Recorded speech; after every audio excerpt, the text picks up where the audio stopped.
Hello दोस्तों, welcome to sleepy classes.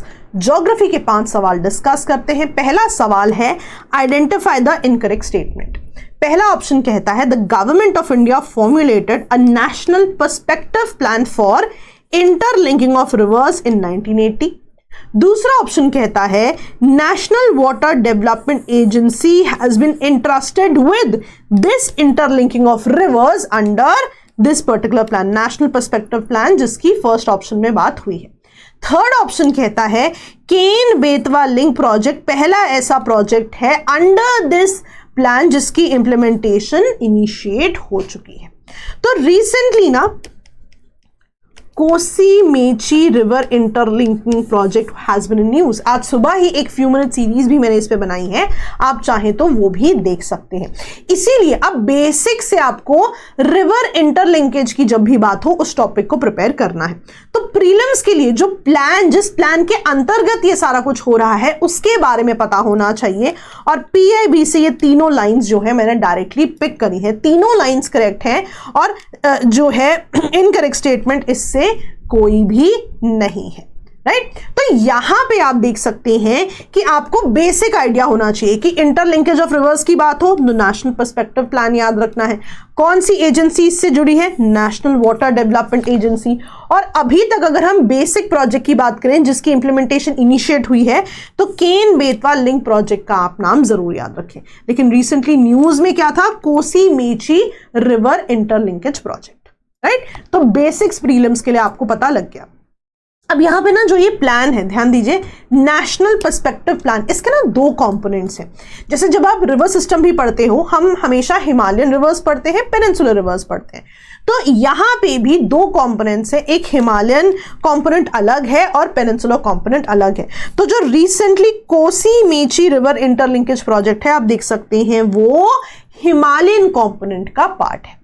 और additionally मैं मेंस के लिए भी कुछ पॉइंटर्स आपको बताना चाहूंगी कि जब भी हम रिवर इंटरलिंकेज की बात करते हैं कि मान लीजिए रिवर 1 है, रिवर 2 है, आप इनको लिंक कर रहे हैं, बेनिफिट्स क्या है? देखिए सिंपल शब्दों में मैं बताती हूं कि मान लीजिए आप रिवर से 2 रिवर्स को कनेक्ट कर रहे हैं ना, तो जहां पे भी पानी का सरप्लस है वहां से पानी भेजा जाएगा जो कि पानी के डेफिसिट वाले रीजन्स है। यानी वाटर स्कार्सिटी का जो प्रॉब्लम था डेफिसिट वाले जोन्स में उनको केटर कर दिया। सिमिलरली जो मान लीजिए कोई बड़ी रिवर है जहां पे पानी सरप्लस है, फ्लड बहुत ज्यादा आ जाता है, अगर आप पानी ट्रांसफर कर देते हैं, रिवर्स को लिंक कर देते हैं, फ्लड मैनेजमेंट भी हो जाता है, राइट। इससे एनहांस्ड इरिगेशन भी हो सकती है और लॉन्ग टर्म में इससे आप हाइड्रो पावर जनरेशन की भी बात कर सकते हैं। या फिर जब भी हम बात करते हैं इन वाटर बॉडीज में इनलैंड वाटरवेज को इंटीग्रेट करने की, किसी तरह का ट्रांसपोर्टेशन बनाने की, ये भी लॉन्ग टर्म में किया जा सकता है। पर वहीं चैलेंजेस भी आएंगे। फॉर एग्जाम्पल इतना सिंपल नहीं है ना कनेक्ट करना।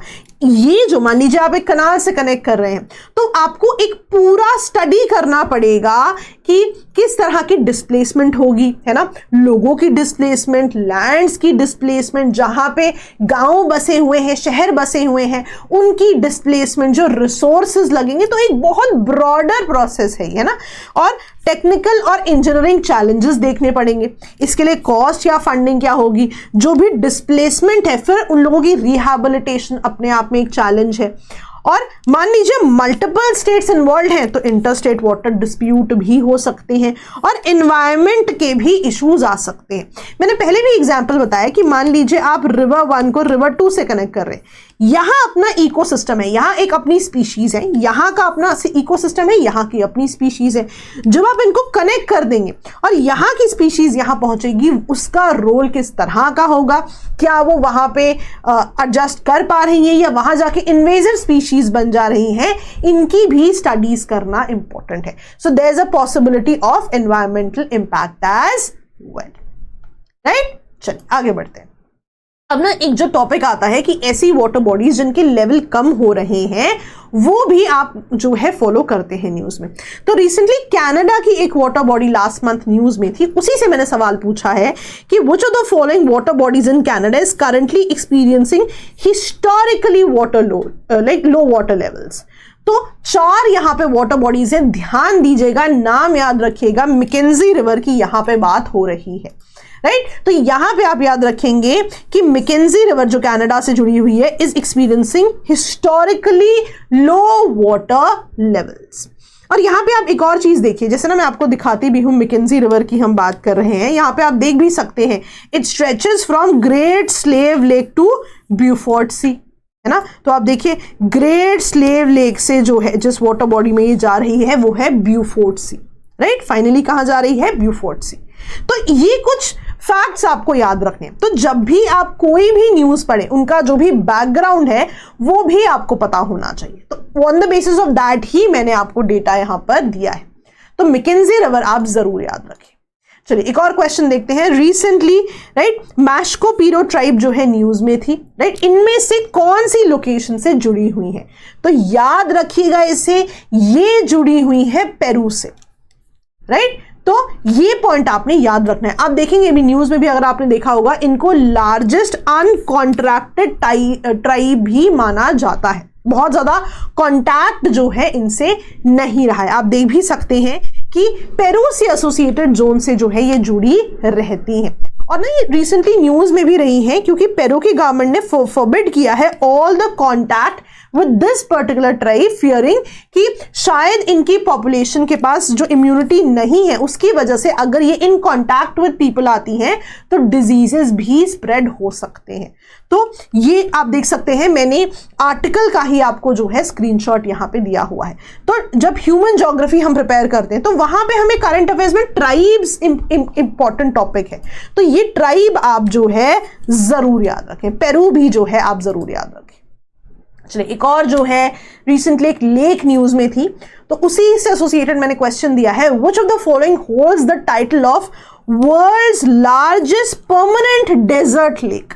रिसेंटली एक यूनेस्को की स्टडी आई है इसलिए ये लेक न्यूज में है। तो ध्यान रखिएगा यहां पे हम लेक तुर्काना की बात कर रहे हैं, world's largest permanent desert lake. मैं आपको दिखाती भी हूं, यूनेस्को की जो है एक प्रोजेक्ट है ना, और वहां पे एक पूरी स्टडी की गई है और उसमें पता लगा है कि यहां पे बहुत ज्यादा हाई फिश पोटेंशियल भी है।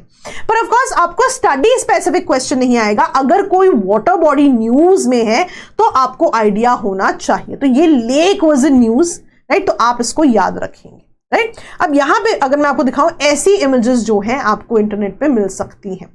मैप पर्सपेक्टिव से देखें तो आप हमेशा देखेंगे कि यहाँ पे इथियोपिया और कीनिया से एसोसिएटेड माना जाता है इस पर्टिकुलर लेक को। तो आप लेक जरूर याद रखें, है ना। कई बार कॉन्टिनेंट से भी जोड़ दिया जाता है कि कहाँ पे पाई जाती हैं, राइट, तो इसको जरूर याद रखें। लास्ट क्वेश्चन देखें तो यहां भी फिर से एक लेक न्यूज में है।